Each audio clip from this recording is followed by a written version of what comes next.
Good evening, everybody. What a joyous occasion for me personally, as I was just telling Rajiv, to welcome somebody who's a fellow traveler and somebody whom I have deeply admired, as I was telling him. I've watched many of his programs on Doordarshan. I have seen the wonderful enabling qualities that he had of asking questions in a way that brought out the best in the person who was being interviewed. And so today I thought that we should interview the interviewer himself, who has spent a lifetime of learning from others, asking questions with that wonder in his eyes, with that childlike quality. And then, what he has sourced for all of us through some amazing people. And I particularly cannot forget the interview that he did of Mr. J.R.D. Tata. And at some point this evening, I would like him to talk about that, and also the interviews of his teacher, His Holiness the Dalai Lama, the more recent interview that he did when His Holiness had celebrated 50 years of his being in this country as a refugee. And that was a classic interview. So Rajiv, thank you very much for giving us this gift of your time this evening. Gosh, thank you, Anil. I'm deeply honored. I have plenty of time and I'm terrified that I will have to answer questions.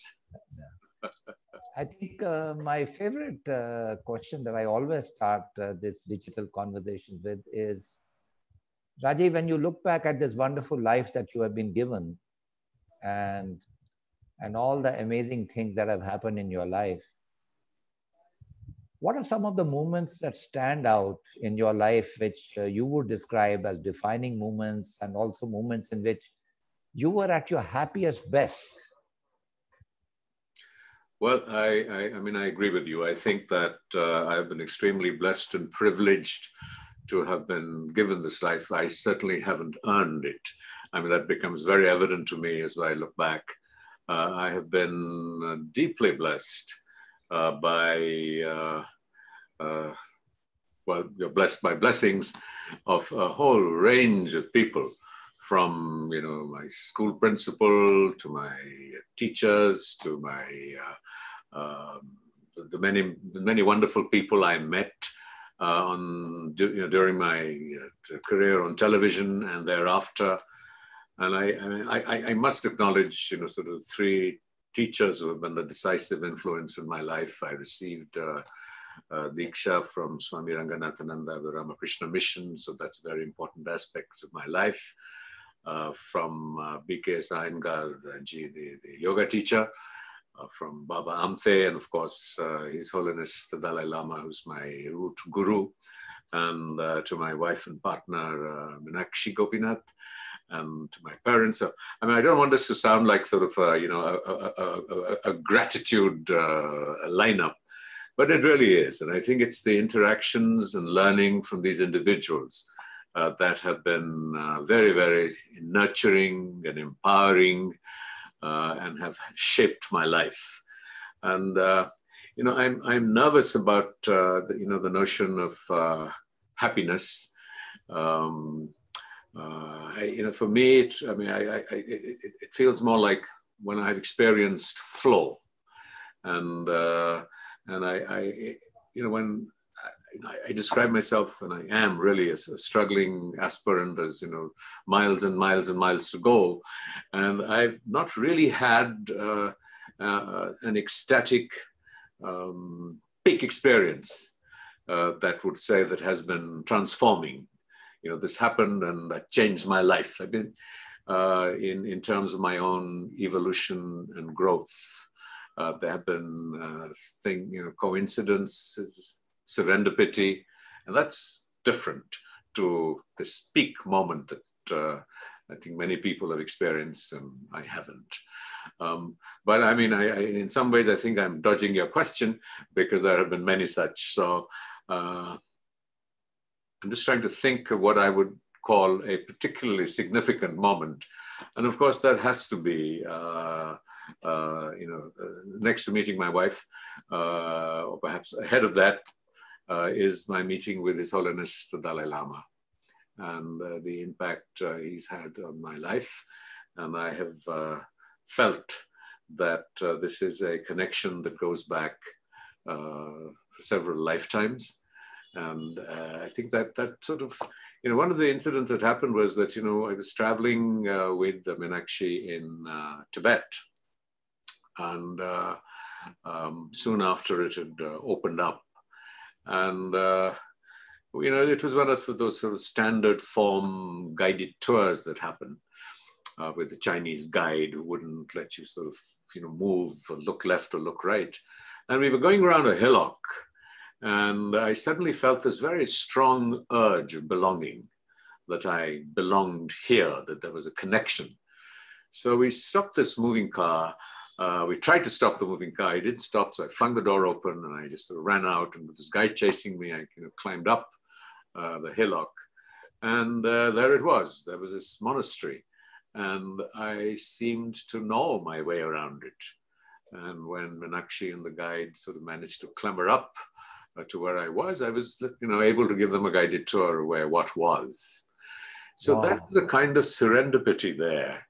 Wow. That said something to me, that there was something beyond the obvious, and a subtle dimension of life that had a concrete correlative. So it wasn't just a feeling, but something that had verifiable confirmation.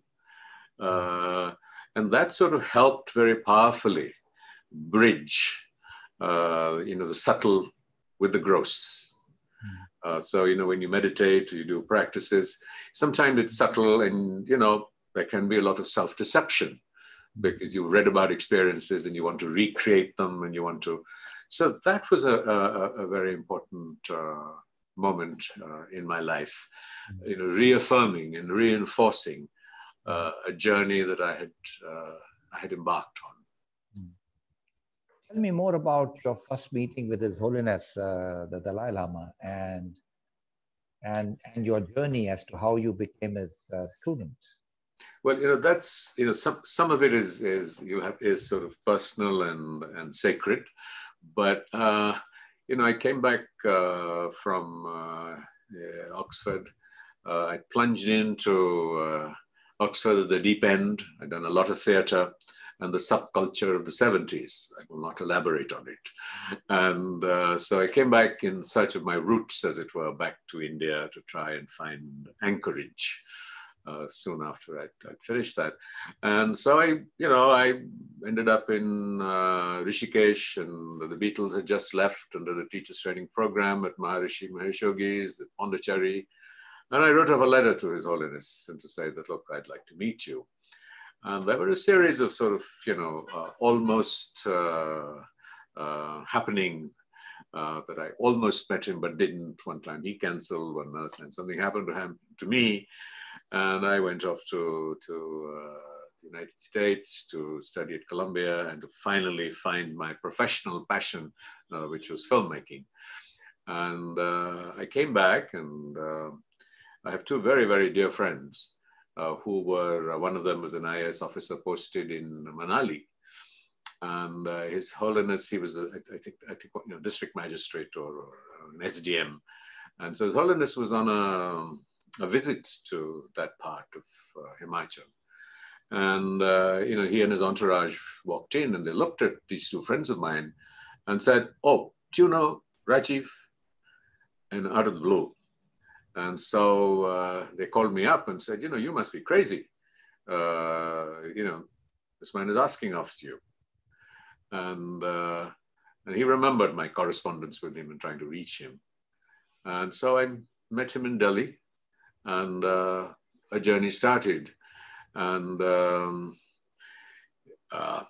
just to give you a sense of, I don't want to sort of appear, or nor am I a very sort of advanced or evolved student, and that's best illustrated by His Holiness's, I think, sort of narratives of me in the public sphere. I remember it was 20 years ago that I had done a book called The Mind of the Guru, and His Holiness has most generously agreed to release the book. And so this was sort of my big ego moment, that His Holiness was releasing my book at the India Habitat Center, and, friends and family and press. And so he released the book, and then he began to speak. And he said, Rajiv Mehrotra, he's a student of mine. He works very hard. But how much he knows, I don't know. So this was his introduction of me in public. Yes. And as recently as December last year, so I'm just giving you the whole span of time, and we were launching a chair foundation that I serve His Holiness through at Goa University. And so once again, I spoke, and he took my hand very warmly. And then he said to the audience, he said, he's been a student of mine for a very long time, but he likes to sleep a lot. Yes. So that is the nature of my spiritual journey as assessed by my teacher. Okay. Lest I appear pretentious. Rajiv, I also have met His Holiness, and in his presence, I feel like smiling for no reason.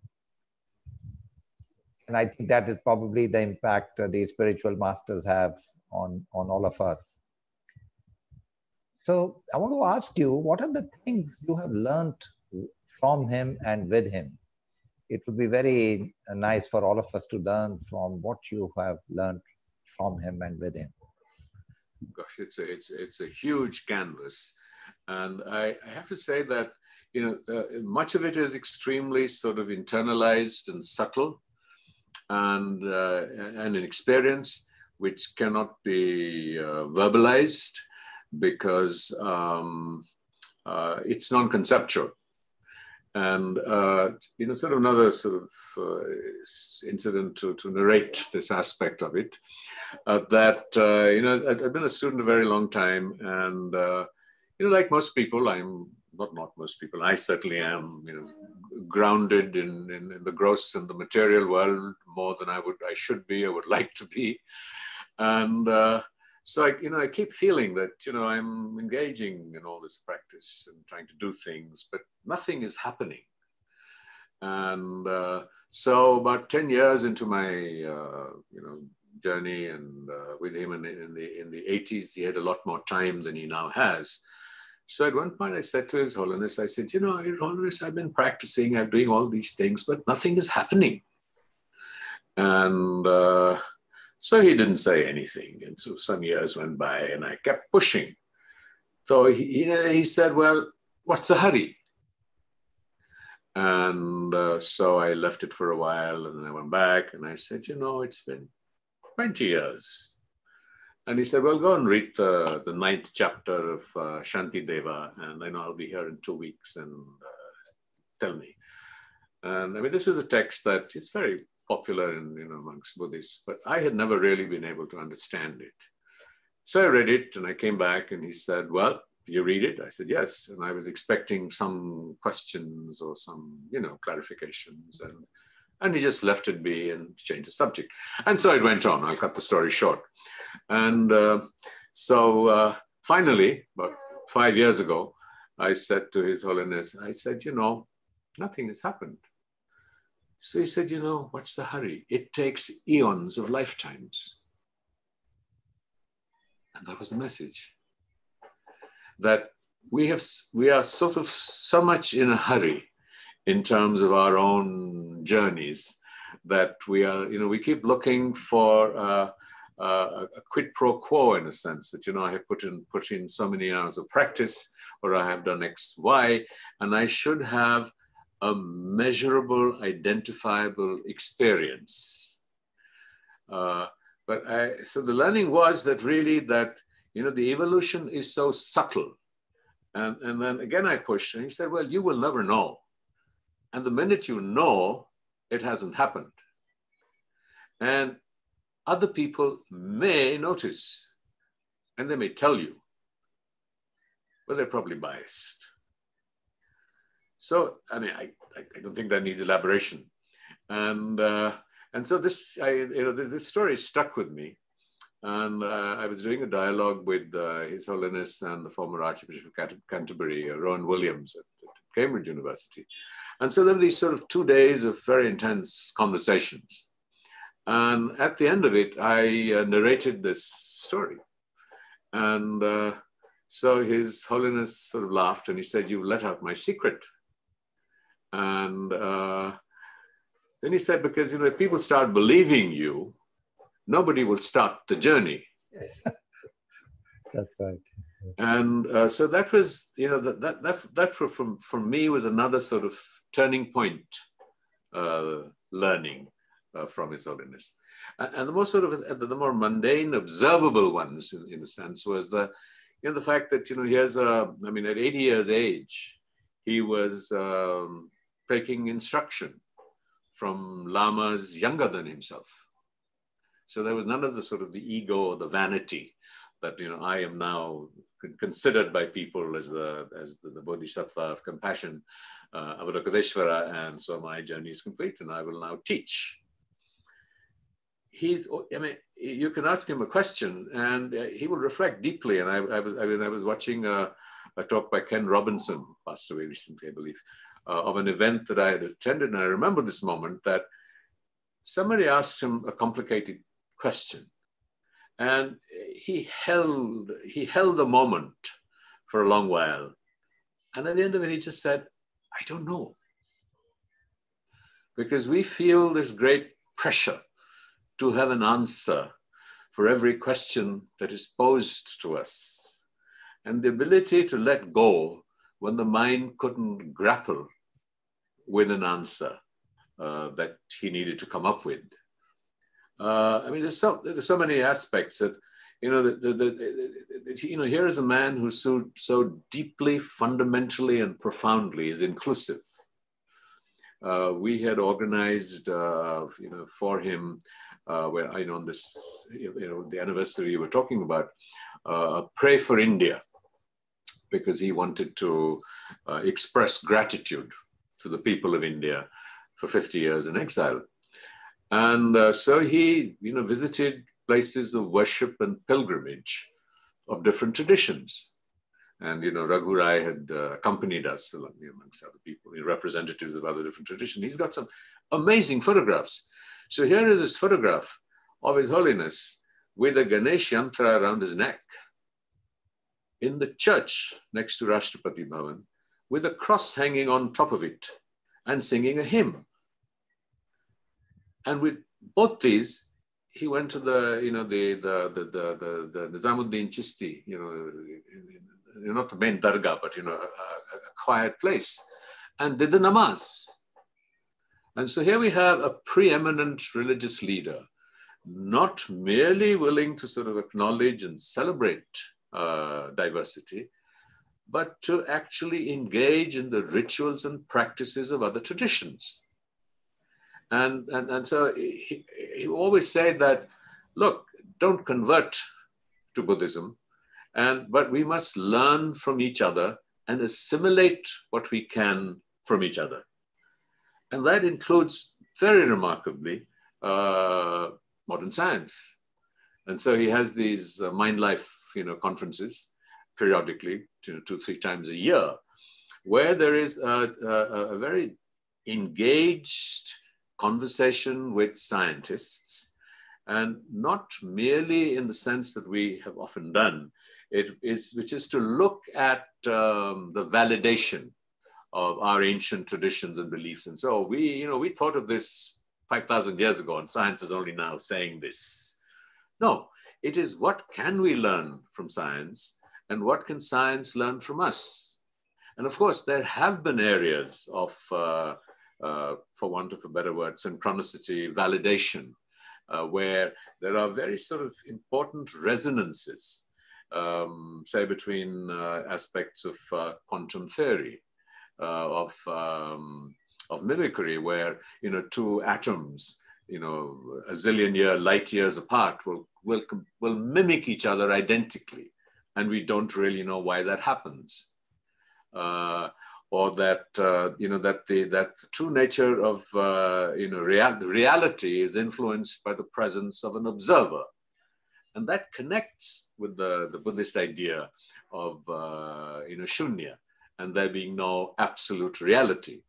And I was going to pick on this idea that you were talking about the self, and what is the sort of the tagline in a sense to this series of lectures. What is the self? And traditionally we tend to look at the self either as you say it's an illusion, and so don't grasp at it.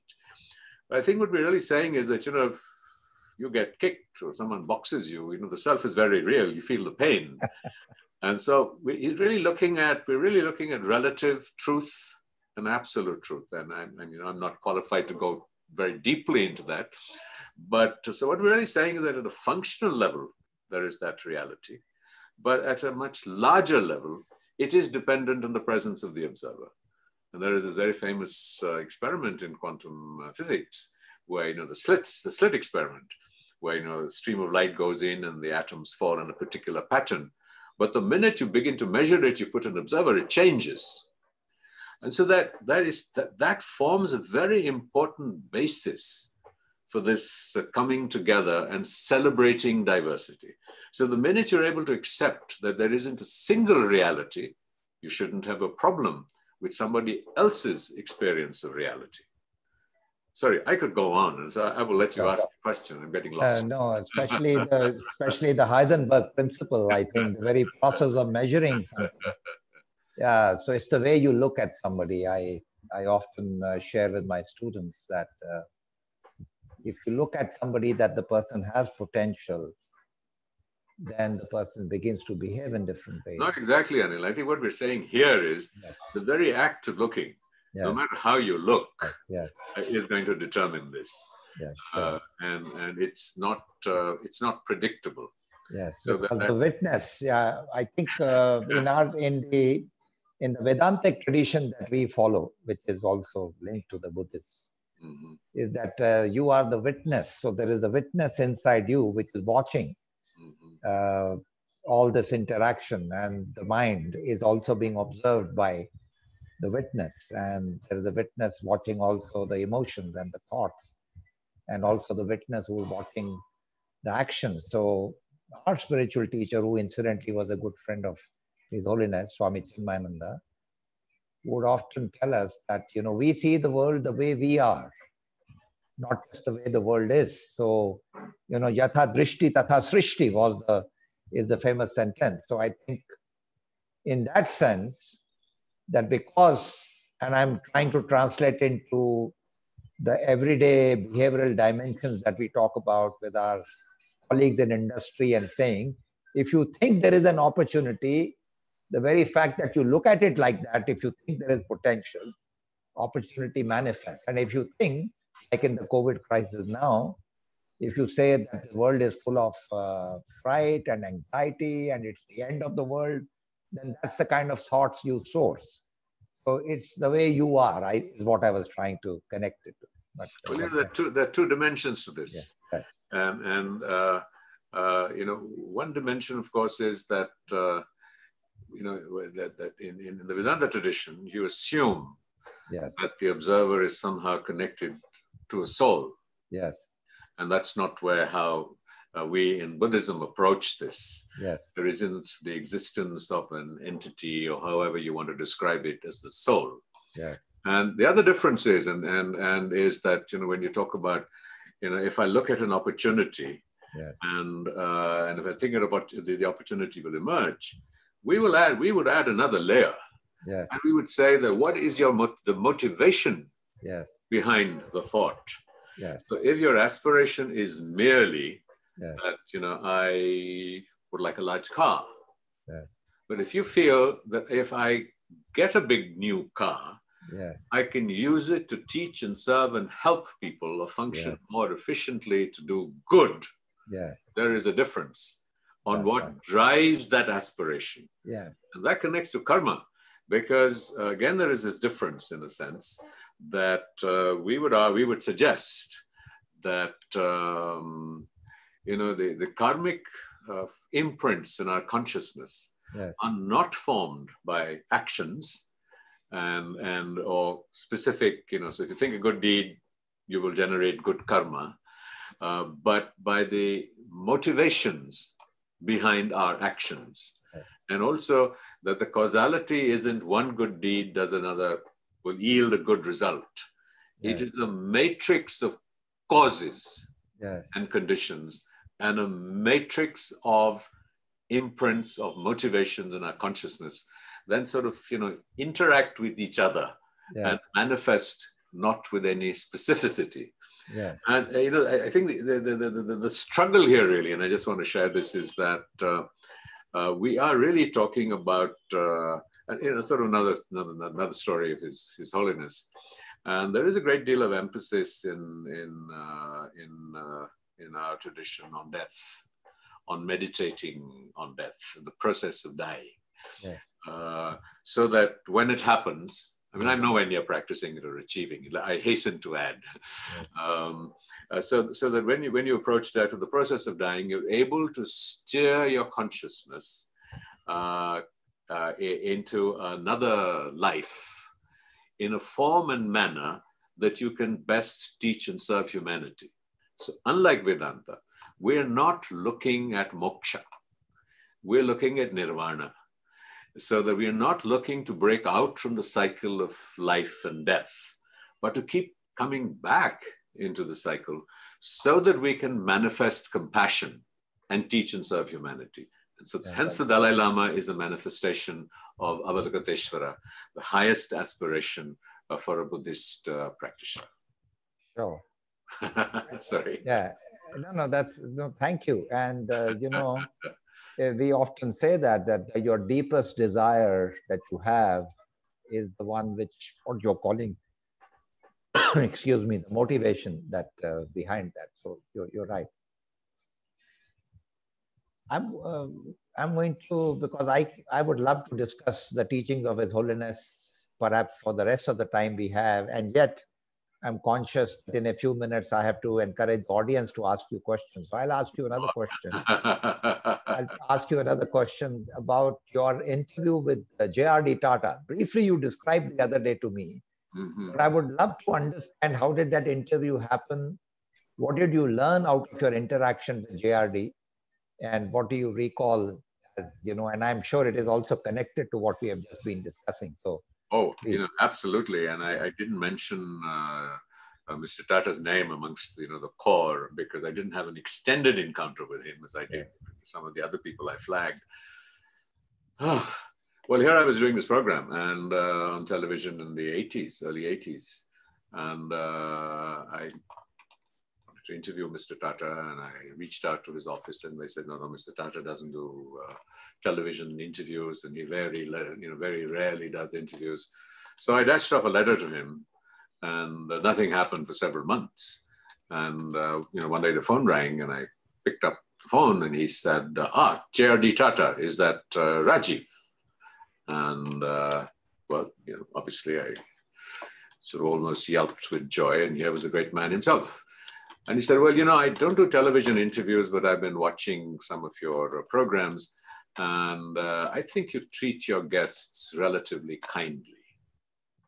And so, in that spirit, thank you, Anil, so far at least. You have treated me kindly. Anyway, and so, let's set this up.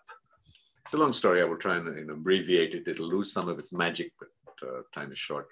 And so we set up to travel to Bombay and to record the interview. And it was going to, I was going to have to invest in this myself because it was a government production and we weren't traveling out, but it was something I desperately wanted to do.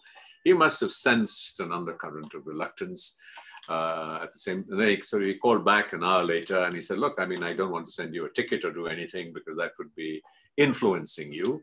But if you come in, there is a guest house and you can stay there. And of course you can pay for it and what have you. So he just sort of put it so elegantly and as if I would almost be doing him a favor because I'd be staying very close to his house and Some reason, that interview didn't work out when he fell ill and he went off to Switzerland for treatment. And so we lost the trail.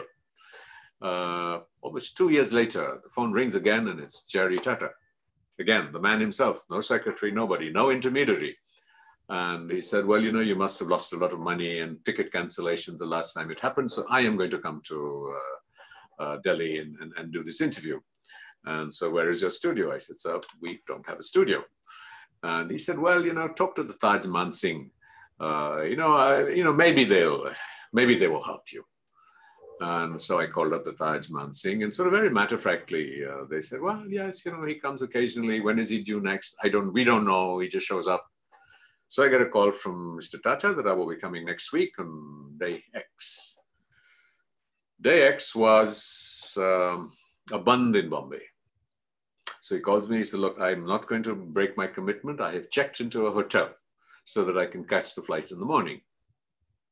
And I said, sir, what time will you be arriving and where can I meet you? He said, no, just, come to the hotel at 11 o'clock. I go to the hotel. Nobody in the hotel knows that he's coming or what time he'll arrive. No car has been sent to him. And so we hang around and he arrives in an ambassador car, gets out of the car, picks up his small sort of carry-on, walks into the hotel, goes to the reception desk and checks in. And he said, I need 15 minutes to freshen up.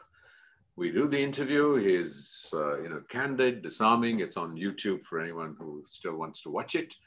And he said, well, you must be hungry. Can I give you lunch? And so he takes us to lunch and he said, I think the coffee shop offers the best deal in the hotel. As we enter the lift, there's nobody waiting, for JRD to walk into the lift and everybody else is excluded. And he ruffles the hair of a child in the lift. And he says, well, we have to look after our future customers. We have lunch. And no fuss is made over him.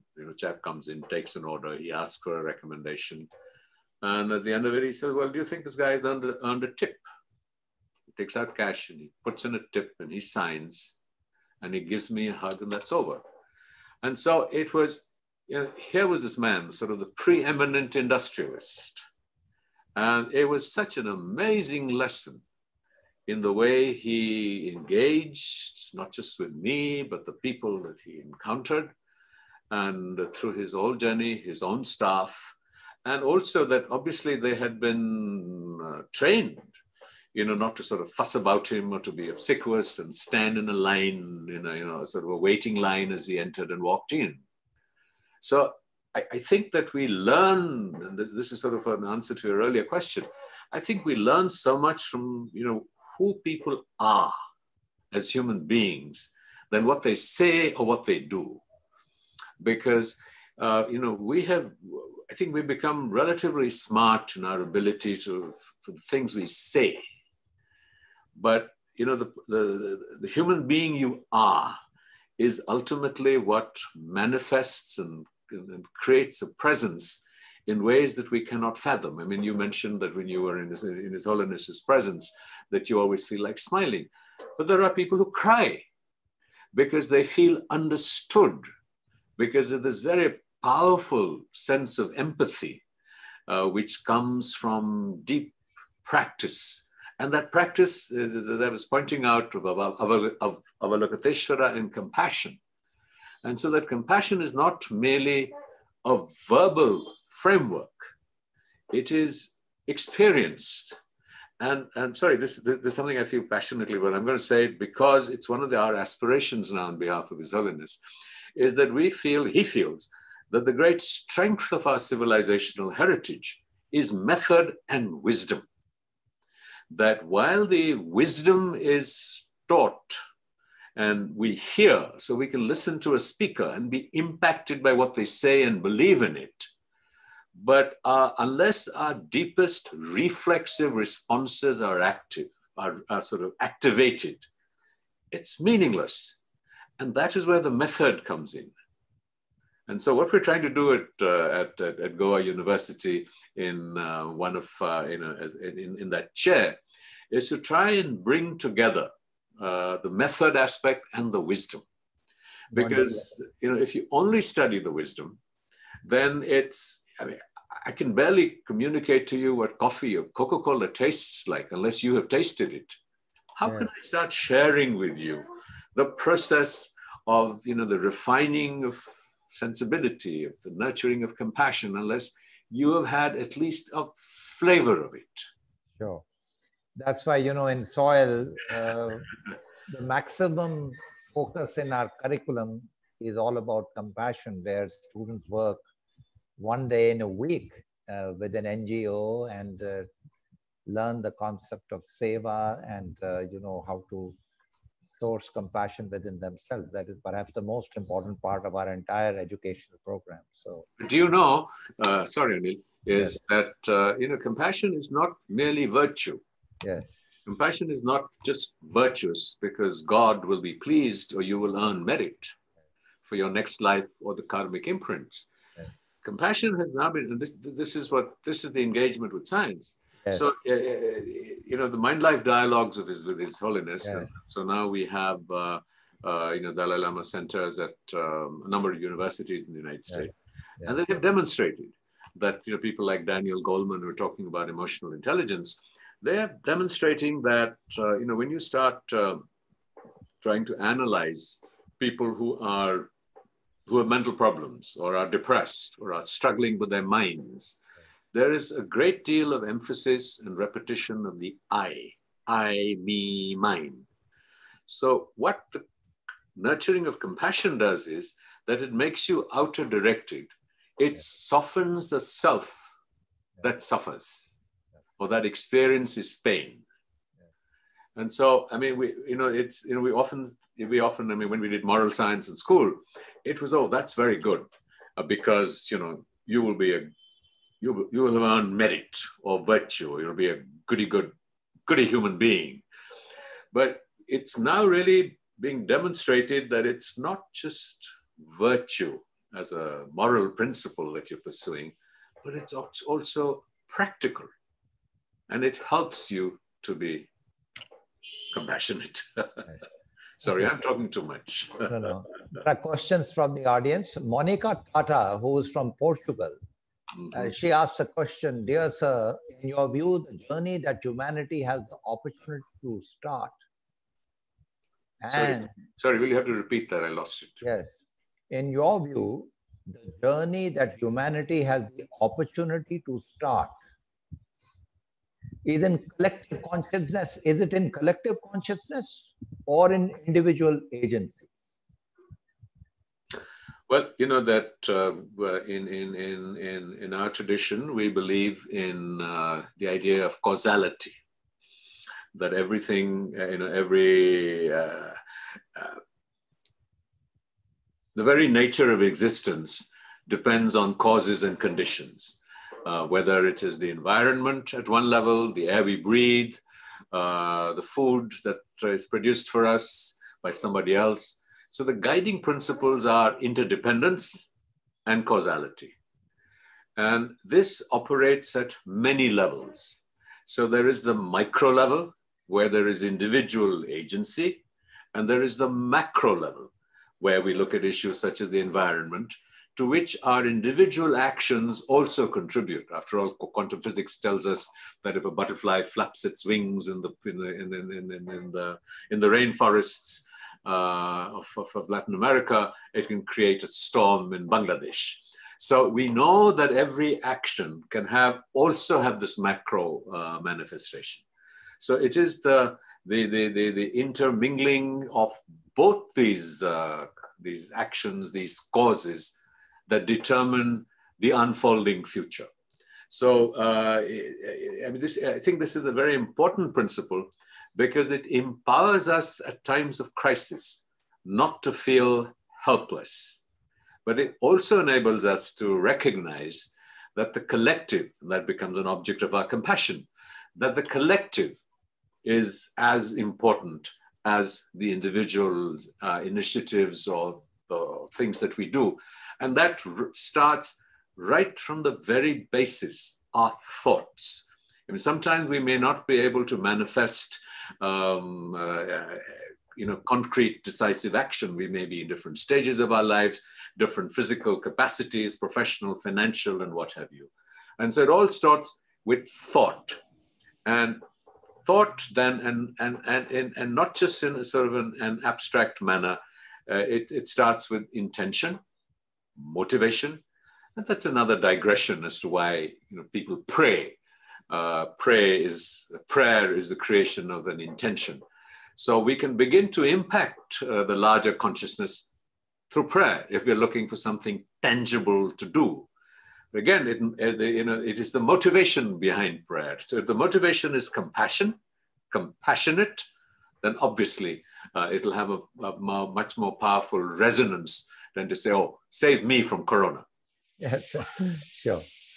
So here is a person who's asking this question, saying, understanding the slit experience and the quantum approach to life, how would it be beneficial to the whole by observing the health emergency of COVID? How would it promote an emergence of awareness and accountability to our interconnectedness to all life?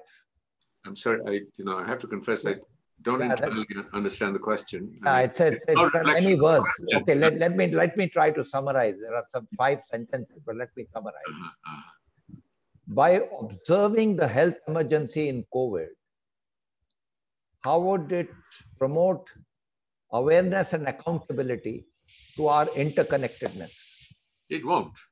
I mean, by merely passively observing, unless it generates some, sort of, how to put it, a compassion about, the suffering that people are going through. And if one is in a position for that compassion to manifest in concrete action, it actually both are as powerful as each other.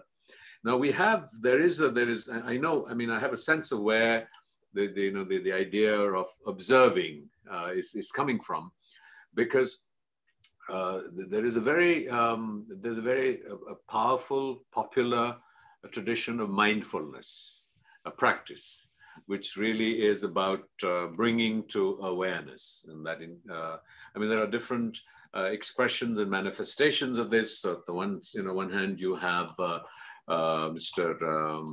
Goenka, who's Vipassana, who I was also very, very privileged to meet and engage with, not for very long, but under his guidance to learn a little bit of Vipassana. And I think that there is a difference here. And that again is that if we bring to awareness, it is really to understand the true nature of reality, unobstructed and unfiltered by our thoughts, our prejudices, and our assumptions, and to bring that to reality beyond concept, beyond the conceptual experience of it, to an experiential experience. Maybe I'm playing with words there, but it really means you can observe something, and in the early stages of mindfulness, you're trying to give it a label. And those labels progressively, so you don't say good thought, bad thought, you just say thought. And then when you move from thought, you then just say sensation. And that's what Vipassana is doing in some ways, is that when you're looking at, say, bodily sensations, then you begin to see the connection between thought and emotion and bodily sensation, because the body is the repository in physical form of the mind. And so we know, even, you do a lot of theater. And so you know that, if you want to portray someone who's depressed, you'll sort of crouch and you'll be like this. And, someone is positive, it's that. This is an extreme example of it. So you have traditions of acting, Stanislavski, which really tell you that by adopting the physical posture of people of a certain kind, you can actually, it will facilitate experiencing their mental states. So even in the process of acting, where you want to, communicate mental states through, body and gestures and expressions. So there is a very intimate relationship with that. So it is in that context that we talk about awareness. But purely passive awareness, COVID is going, so many people are dying, how terrible. I didn't know the number of people who died yesterday. Unless it impels a personal impetus to make a difference, or at least feel other people's pain, I think it's useless. I hope I'm making some sense. Please. Ambujakshan Nair is saying, sir, forgiving oneself is very tough. How do I really let go and move on, sir? Gosh, I mean, I have to take refuge in his what his Holiness would say. I don't know, but I really don't know. I don't know from felt experience, but if I were to sort of attempt a response, I think that if we experience that the otherness of the other is softened, or we engage in practices, we have a practice called Tongling, which is exchanging oneself for others as an exercise towards this. And so I can talk about the method, the formal method, but not the intellectual process. Yes, I have struggled with people who I have experienced for a while as having been not very kind to me. But then I need to, I apply a method. And what is the method? If you believe, and most of us in our culture believe in reincarnation, for example. Now, if you believe in reincarnation, then everybody at some point has been our mother or our brother or a son or friend or what have you, including the person who has harmed me or has been, or who you wish to forgive. And the other method is that you visualize your mother's love, and you begin to experience her presence, her fragrance, the warmth of her touch, of her hug, and you sort of experience that visually, and then you move the mother away and you replace that with someone you're neutral about, and transfer those feelings to the neutral person, and then to the people or the person you would wish to forgive. So that becomes a kind of a transformational process. And if you want to use the intellect, you would have to say that, look, we are all subject to causality and causes and conditions that impact our actions. And if these actions are carrying forward from previous lives, we are not aware of them. And this has just been playing out. So I don't really know, but this has been my experience. Wonderful. One of our students, Anish Thakru, who, by the way, is a wonderful singer as well. He says, sir, from St. Stephen's and Oxford and then to filmmaking. How did it happen? When did you realize that filmmaking was your calling or your passion, or you wanted to do that? Well, those times are different. When we were young, we did, 50 years ago, we did what other people, and when I did career counseling in school, the career counselor said I should be a chartered accountant because I was good at maths. And I did very badly in school. In fact, I never got a first division throughout my entire career in any university, in any institution. And theater was really my passion when I was in school. And I didn't have the marks to get into St. Stephen's, but I had theater, and so I got into St. Stephen's. And I didn't have the grades or the marks to get into Oxford. And it so happened that my application, which was rather precocious, because I didn't have the marks, ended up with a tutor for admissions who felt passionately about theater. And so when I ended up at Oxford, I was completely out of my depth academically, but I did a lot of theater, and at a fairly advanced level. And I think that was also the early 1970s. The Race Relations Act had been passed in Britain, and there was great fascination about an Indian director directing Shakespeare. And so I sort of rode on that wave and survived, came back. And in the middle, I have to say that we felt very passionately about a career in theater. And so at St. Stephen's, we had a Shakespeare Society, and if my friend Rajiv Dubey is there, he will know that he was secretary of the Dramatic Society, and I was at the Shakespeare Society. And we did 5-6 plays a year. And we gravitated to someone who was to become an icon, Barry John. And I had the great privilege of being one of the signatories to the setting up of the Theatre Action Group. And soon after St. Stephen's, we dreamt we would be like Shashi Kapoor's father-in-law, yes, and Geoffrey Kendall, and travel with Shakespeareana, which was his group. And so we traveled with Shakespeare, and meanwhile Oxford happened, so I left, but Theatre Action Group continued. And I couldn't make a living out of being in theatre, and gravitated towards film. And the money came, I went on a scholarship, and it happened, and now it's over. yes. Arshdeep Bopurai, he says, sir, you talk about celebrating diversity. Being an author and an entrepreneur yourself, could you suggest some practical ways to widen one's perspectives around this field of diversity? But I'm not really an entrepreneur. I struggle with managing two small not-for-profits with very little infrastructure. And when we say celebrating diversity, it really is this aspect of beginning to see all, in Buddhist terms, all sentient beings, not just human beings, as wanting happiness and to avoid suffering, all of us, no matter what our backgrounds, perspective, or class.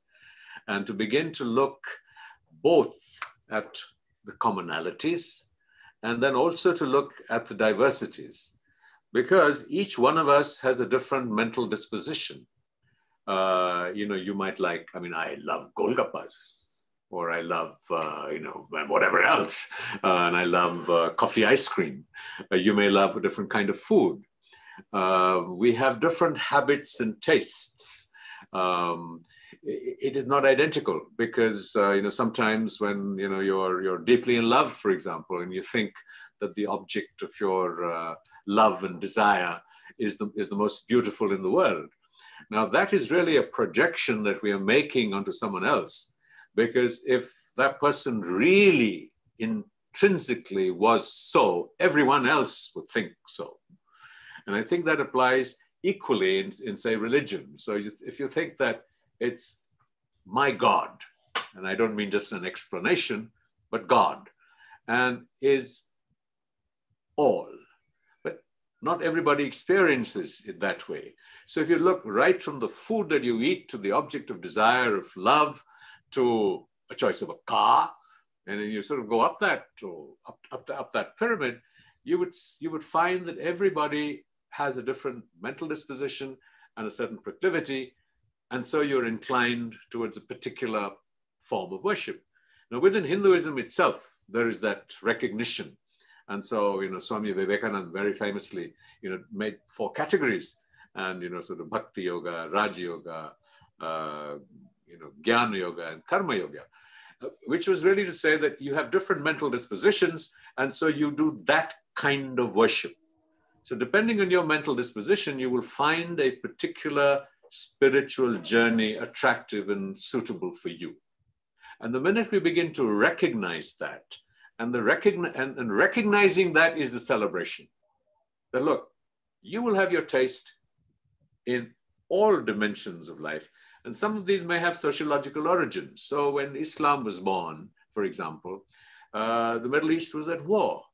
So it was practical for the Prophet to urge men to have a number of wives, and so that they could be looked after.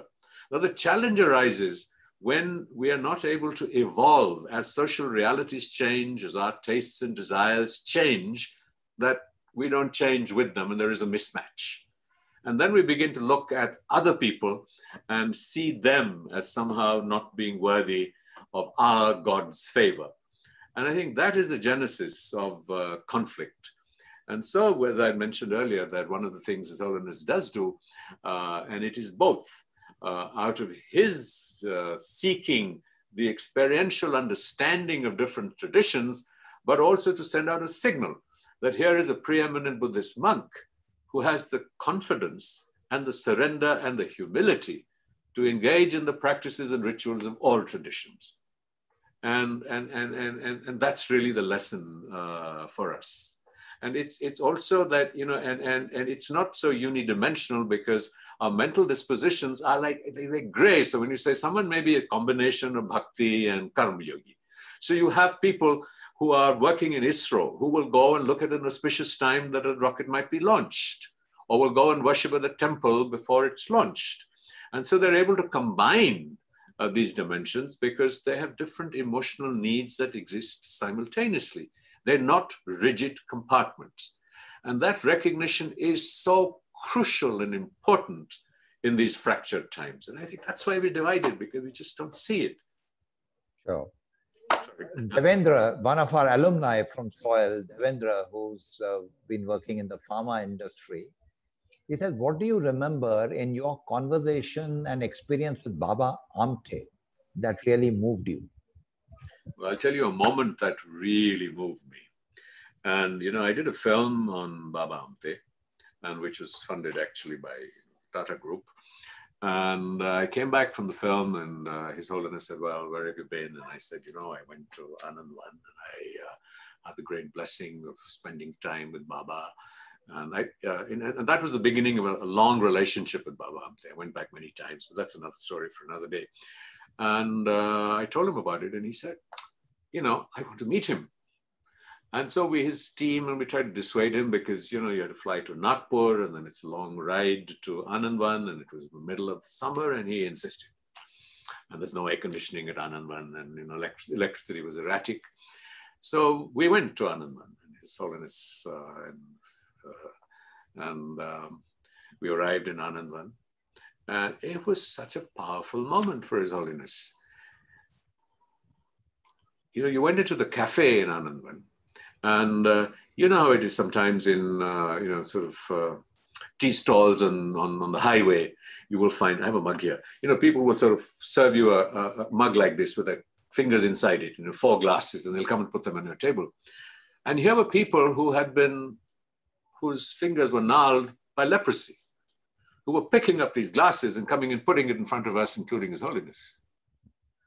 And there was something about the integrity and the spirit of these people that Baba Amte had imbued in them, that without hesitation, without it occurring to anybody, you drank that tea.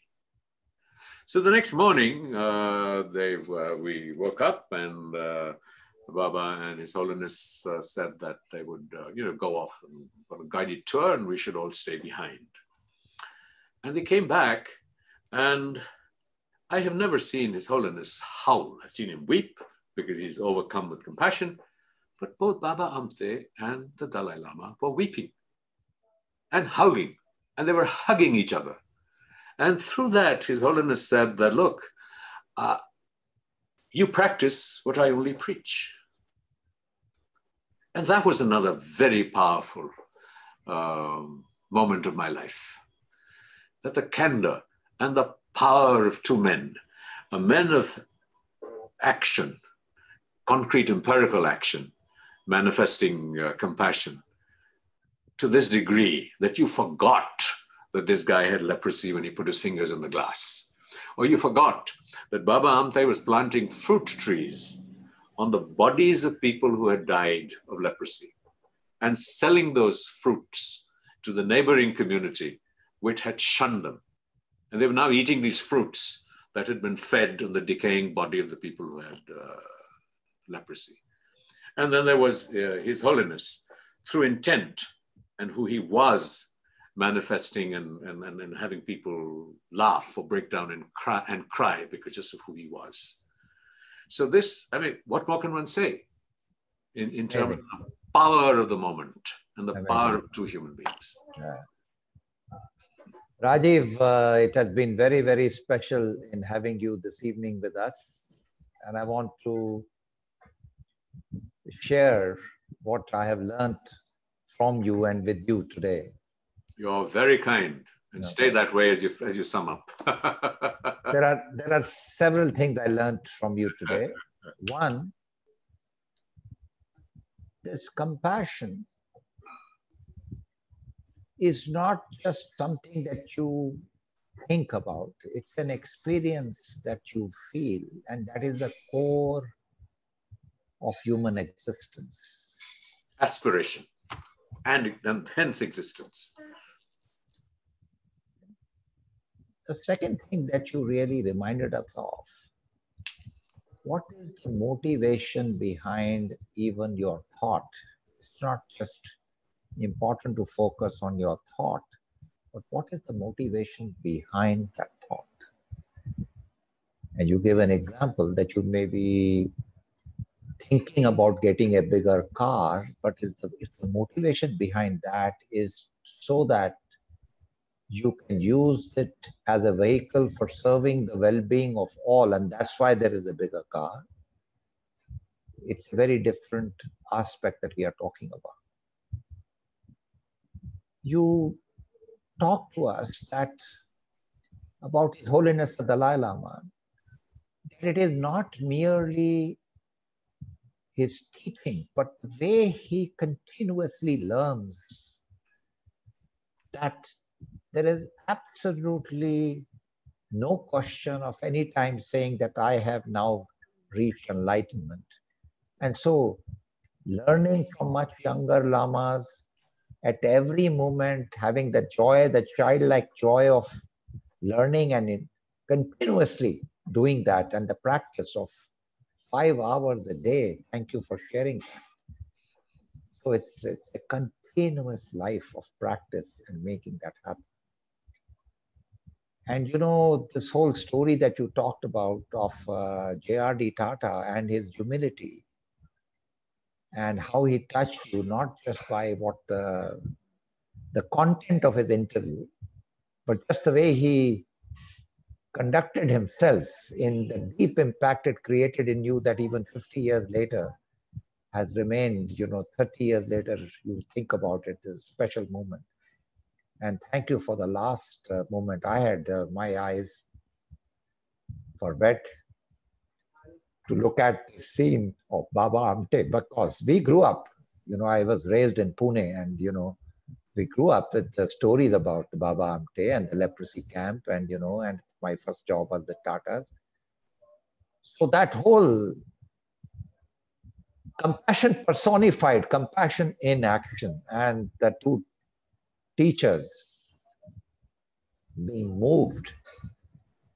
And I think in today's time, in a way, you have given us the answer that in the COVID times, if we can only enable the compassion in our hearts to manifest, and we can feel that, I think that by itself will enable the best in each one of us to emerge. So thank you, Rajiv. Thank you very much for coming this evening. And I want to also honor Rajiv Dubey, a close friend who went with me to Tibet, where we went to Mansarovar and Kailash Yatra together. And I know he's part of this group today listening to you, and there are several friends of yours who are here.